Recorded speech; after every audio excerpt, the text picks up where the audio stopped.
Hello नमस्कार, welcome to inculcate learning. आज हम बात करने वाले हैं प्रिंसिपल्स ऑफ डेवलपमेंट के बारे में। जो कॉन्सेप्ट है ग्रोथ एंड डेवलपमेंट का, उसका हम कल बात कर चुके थे लास्ट वीडियो में हमारे में। दिस इज प्रेजेंटेड बाय मी रवीना। अगर आपको वीडियोस इंफॉर्मेटिव लग रही हैं तो लाइक, शेयर और सब्सक्राइब कीजिए इनकलकेट लर्निंग को। जब हम प्रिंसिपल्स ऑफ डेवलपमेंट की बात करते हैं तो हमें जो मेजर पॉइंट्स हैं वो पता होने चाहिए, क्योंकि एक्सप्लेनेशन फिर अगर हमें समझ आ गया कॉन्सेप्ट तो हम एक्सप्लेनेशन ऑटोमेटिकली लिख सकते हैं। हिंदी वाले ऑटोमेटिकली हिंदी में लिख सकते हैं, और अगर इंग्लिश मीडियम में है तो आप उसकी इंग्लिश बना के इजीली लिख लेंगे। तो अगर हम बात करें प्रिंसिपल ऑफ डेवलपमेंट की, तो इसमें बहुत सारे प्रिंसिपल्स होते हैं, जिसमें पहला होगा कॉन्टिन्यूटी, यानी प्रिंसिपल ऑफ कॉन्टिन्यूटी। कॉन्टिन्यूटी का क्या मतलब है कि डेवलपमेंट का जो प्रिंसिपल है वो कॉन्टिन्यूटी में हम एक्सप्लेन करेंगे कि ये नेवर एंडिंग प्रोसेस है।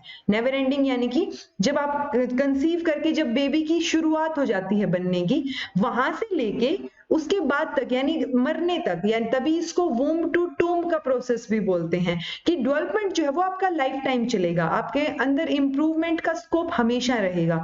अगर इंप्रूवमेंट का स्कोप हमेशा है तो आप डेवलप जो है वो हमेशा करेंगे। तो आपका जो डेवलपमेंट है, और डेवलपमेंट में हम कई चीजें इंक्लूड करते हैं। तो कॉन्टिन्यूटी का प्रिंसिपल हमें बताता है कि ये नेवर एंडिंग प्रोसेस है। आपको अगर इतना भी ध्यान रहा तो आप आगे एक्सप्लेन कर देंगे। फिर है प्रिंसिपल ऑफ ग्रेजुअलनेस एंड सीक्वेंशियल, यानी कि जो डेवलपमेंट है वो धीरे धीरे होगा। ये नहीं होगा कि एकदम से जो है आप आज पैदा हुआ है बच्चा और कल जो है वो दौड़ने भागने लग जाए, नहीं। तो वो ग्रोथ और डेवलपमेंट जो है वो ग्रेजुअल है। ऐसा नहीं होगा कि एकदम से कोई चीज सडन हो जाए। और सीक्वेंशियल होगा। सीक्वेंशियल का मतलब ये नहीं है कि सबका सेम होगा। सीक्वेंशियल का मतलब है कि ऑब्वियसली पहले जो है इन्फेंसी की स्टेज आएगी, जो स्टेजेस ऑफ डेवलपमेंट है वो भी इसमें हम इंक्लूड कर सकते हैं। फिर आता है product of both heredity and environment, कि जो डेवलपमेंट या ग्रोथ एंड डेवलपमेंट है आपका वो क्या होगा, हेरिडिटी और एनवायरमेंट दोनों चीजों पे डिपेंड करेगा। ये फैक्टर्स अफेक्टिंग में हम जो है अच्छे से एक्सप्लेन करके पढ़ेंगे इसको, कि हेरिडिटी और एनवायरमेंट जो है वो कैसे अफेक्ट करते हैं ग्रोथ एंड डेवलपमेंट को। लेकिन जब हम प्रिंसिपल्स की बात करते हैं तो कई बार जो है ऑब्जेक्टिव क्वेश्चंस में आ जाता है कि ये प्रोडक्ट है या एडिशन है। तो ये प्रोडक्ट है हेरिडिटी और एनवायरमेंट का, क्योंकि जितनी हेरिडिटी इंपॉर्टेंट है उतना ही एनवायरमेंट भी इंपॉर्टेंट है डेवलपमेंट में। फिर आता है इंटर रिलेशन। इंटर रिलेशन क्यों बोल रहे हैं, जैसे मैंने आपको यहाँ पे बताया था कि डेवलपमेंट जो वो कई तरीके का हो सकता है। तो उसमें मेजर तौर पे हम ये चार चीजें इंक्लूड करते हैं: physical development, cognitive development, social development और इमोशनल डेवलपमेंट। तो ये चारों जो है वो आपस में कोरिलेटेड हैं। फॉर एग्जाम्पल, अगर आप इमोशनली स्ट्रॉन्ग नहीं है या इमोशनली वीक हैं तो वो फिजिकल लेवल पे भी अफेक्ट करेगा। और इमोशनल अगर आप जो है वीक पड़ रहे हैं और उसकी वजह से फिजिकल हेल्थ पे जो है अफेक्ट हो रहा है, तो आपकी मेंटल हेल्थ पे या सोचने की क्षमता पे भी अफेक्ट होगा। फिर आप बिहेव कैसे करते हैं सोसाइटी में, उस पे भी अफेक्ट पड़ेगा। तो ये एक एग्जाम्पल हो गया कोरिलेट करते हुए कि अगर आप इमोशनली ठीक नहीं है तो ऑब्वियसली मान लीजिए किसी का ब्रेकअप हो गया तो वो सारी रात रो रहा है इंसान, तो उसकी वजह से क्या होगा, वीक फील होगा उसे फिजिकली भी। अगर वो जो है फिजिकल लेवल पे भी खाना वाना नहीं खाएगा या फिजिकल लेवल की चीजें भी अफेक्ट होंगी, उसकी वजह से उसकी सोचने समझने की शक्ति जो है वो कम हो सकती है, या वो सुसाइड की तरफ, या उसके दिमाग में नेगेटिव ख्याल आ सकते हैं। और उन नेगेटिव ख्यालों की वजह से हो सकता है वो किसी से ढंग से बात भी ना करे, सोसाइटी में उसका बिहेव जो है वो चेंज हो जाए, या वो ट्रस्ट करना छोड़ दे किसी पे। तो ये क्या है, ये ओवरऑल इंटर रिलेटेड है जो डेवलपमेंट का प्रोसेस होता है।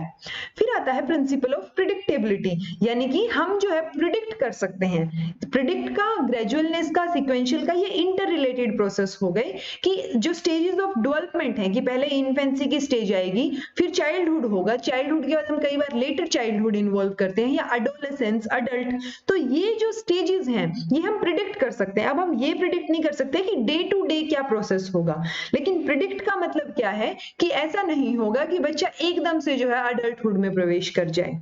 ठीक है जी। फिर आता है difference in rate of development, कि हम प्रिडिक्ट तो कर रहे हैं लेकिन इंडिविजुअल डिफरेंसेस के बेसिस पे डिफरेंस होगा कि कौन सा बच्चा किस तरीके से डेवलप कर रहा है। और इसीलिए बोला जाता है कि कंपैरिजन जो है वो कभी नहीं करने चाहिए, चाहे वो आपस में हो, बच्चे में हो, किसी दूसरे बच्चे के साथ हो।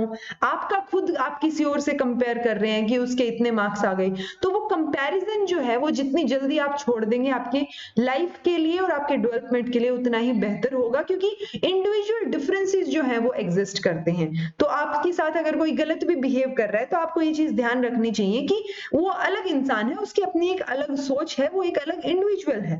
तो उस इंडिविजुअल डिफरेंसेस का जो है वो अफेक्ट होगा किस पे, रेट ऑफ डेवलपमेंट पे, कि कौन बच्चा कितनी तेजी से, कई बार होता है कि बच्चे 1-1.5 साल में ही जो है बोलना शुरू कर दे कोई बच्चा, कोई बहुत लेट बोलना शुरू करता है 2-2.5 साल तक। तो वो चीज क्या आ जाती है, वो रेट ऑफ डेवलपमेंट की डिफरेंस को शो करती है। तो ये प्रिंसिपल ऑफ डेवलपमेंट में हम इंक्लूड करेंगे। फिर आता है प्रिंसिपल ऑफ डायरेक्शन, कि किस तरीके से जो है डेवलपमेंट होगा। तो वो डायरेक्शन का जो प्रिंसिपल है उसमें और भी मेजर डायरेक्शंस आ जाती हैं, ये हम उसी पॉइंट में भी इंक्लूड कर सकते हैं। प्लस हम ग्राफ अगर फ्लो चार्ट बना के दिखा रहे हैं तो हम अलग से भी प्रिंसिपल ऑफ डायरेक्शन को एक्सप्लेन कर सकते हैं। इसमें सबसे इंपॉर्टेंट जो है वो क्या आता है, सेफेलोकॉर्डल और प्रोक्सिमोडिस्टल। इसकी अगर हम एक्सप्लेन करें तो सेफेलोकॉर्डल क्या होगा कि जो ग्रोथ एंड डेवलपमेंट है वो हेड टू टो होगा। दो तरीके का डेवलपमेंट हो सकता है जब हम सेफेलोकॉर्डल और प्रोक्सिमोडिस्टल की बात करते हैं। तो सेफेलोकॉर्डल में हेड टू टो होगा, यानी कि हेड जो है वो पहले डेवलप होगा और फिर जो टो तक जो है वो चीजें डेवलप होना शुरू होंगी, ग्रोथ जो है वो कैसे होगी।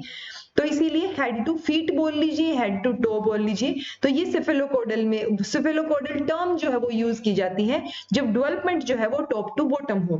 प्रोक्सिमोडिस्टल कब यूज की जाती है, जब सेंटर टू पेरिफेरी हो, या फिर सेंटर या कोर जो बॉडी का होता है उससे इनर से आउटवर्ड डायरेक्शन में हो। जैसे कि पहले स्पाइन डेवलप हो, क्योंकि वो सेंटर होती है ह्यूमन बॉडी का, यानी कि first in uterus followed by extremities, यानी बाहर पेरिफेरी की साइड, और फाइनली जो है वो फिंगर्स या टोज जो है हमारे वो डेवलप होंगे। तो सेफेलोकॉर्डल और प्रोक्सिमोडिस्टल जो है वो बहुत इंपॉर्टेंट हो जाता है, और ये टर्म जो है बहुत सारे कॉम्पिटिटिव एग्जाम में डायरेक्टली जो है वो पूछ ली जाती है। नेक्स्ट है जनरल टू स्पेसिफिक, कि जब हम प्रिंसिपल ऑफ डायरेक्शन की बात करते हैं तो ऐसा नहीं होगा कि बच्चा शुरू में पहले दिन ही जब वो लिखना शुरू कर दे या फाइन मोटर स्किल्स जो है उसको आ जाए। तो जनरल टू स्पेसिफिक या ग्रोस टू फाइन जो है वो क्या होगा, वो डेवलपमेंट होगा। पहले दिन जो है वो रफ लाइन बना रहा है, उसको सिर्फ पेंसिल पकड़ नहीं आ रही है थोड़ी सी, उसके बाद जो है उसकी राइटिंग में सुधार होता है, वो एक बहुत बेहतरीन अच्छी राइटिंग लिखना शुरू कर देता है। तो ये क्या एग्जांपल में आ गया कि जनरल से स्पेसिफिक की तरफ जो है हम बढ़ रहे हैं जब हम प्रिंसिपल ऑफ डायरेक्शन में बात करेंगे।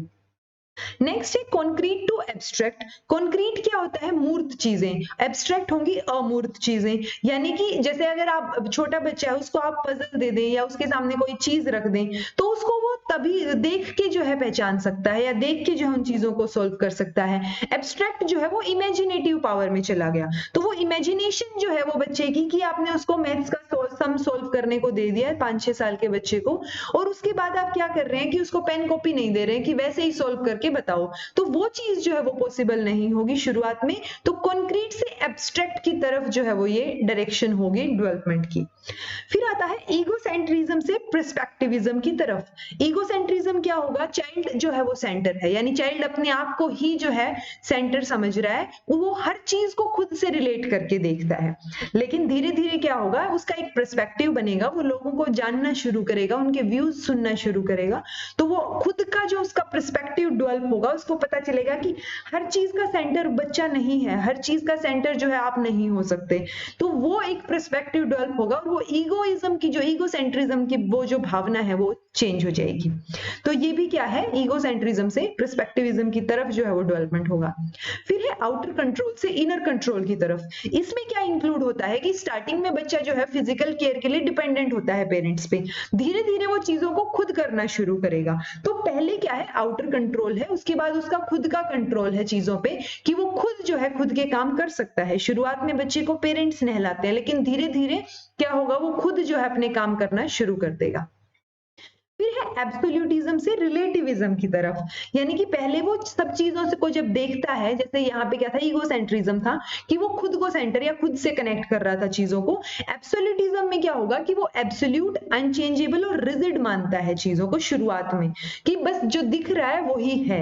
लेकिन बाद में क्या होगा, जब हम डेवलपमेंट की बात कर रहे हैं तो डेवलपमेंट जब शुरू होगा तो वो रिलेटिविज्म की तरफ जाएगा। ऐसा नहीं हो सकता कि बच्चा पैदा होते ही जो है रिलेटिविस्टिक है और उसके बाद एब्सोल्यूट हो जाए। तो वो एब्सोल्यूटिज्म से रिलेटिविज्म की तरफ जो है डायरेक्शन होगी डेवलपमेंट की। फिर आता है स्पाइरलिटी वर्सेस लीनियरिटी, यानी कि लीनियर जो लाइन है उसमें डेवलपमेंट कभी नहीं होगा। मान लीजिए आपने कोई चीज सीख ली लेकिन आप भूल गए, तो आप वापस उसी पॉइंट पे जाएंगे सीखने के लिए दोबारा से उसको। तो वो क्या है कि बेसिक टू एडवांस बोल लीजिए, या लीनियर नहीं होगा, एक लाइन से नहीं चलेगा, स्पाइरल होगा कि आगे पीछे जो है वो चीजें होती रहेंगी। ऐसा नहीं हो सकता कि एक स्ट्रेट लाइन में जो है वो डेवलपमेंट बढ़ जाए या डेवलपमेंट हो बच्चे का।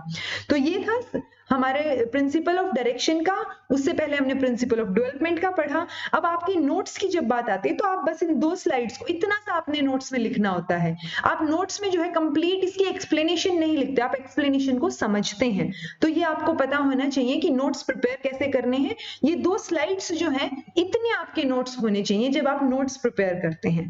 तो इतना होने के बाद, क्योंकि आपको मेजर पॉइंट्स जो है वो पता है, कॉन्सेप्ट आपको समझ आया हुआ है, इसीलिए चीजों को समझना बेटर है पॉइंट्स को रटने की बजाय। क्योंकि अगर आपको समझ आ गया तो आप अपना भी कोई पॉइंट्स जो है वैलिड पॉइंट बना के लिख सकते हैं। So this was all about today. Thank you so much for watching.